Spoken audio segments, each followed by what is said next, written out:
আসসালামু আলাইকুম।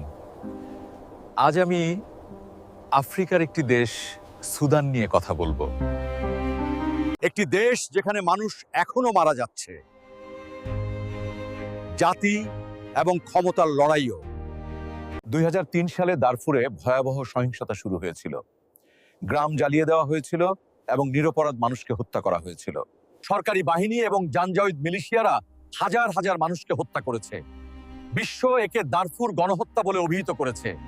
২০২৫ সালের অক্টোবরে এলফাসের শহর আরেকটি দুঃস্বপ্নের মুখোমুখি হয়েছিল। আরএসএফ শহরটি অবরোধ করে নিরীহ মানুষে ভর্তি হাসপাতালগুলোতে হামলা চালিয়েছে। তবুও যুদ্ধ চলছে এবং মানুষ নীরবে মরছে। খাবার নেই, জল নেই, ওষুধ নেই, শুধু ভয় আর কান্না। একই পৃথিবীতে কেউ খাবারের জন্য লড়াই করে, অন্যরা কেবল বেঁচে থাকার জন্য লড়াই করে। আমরা যদি চুপ থাকি তাহলে মানবতা আবার মারা যাবে।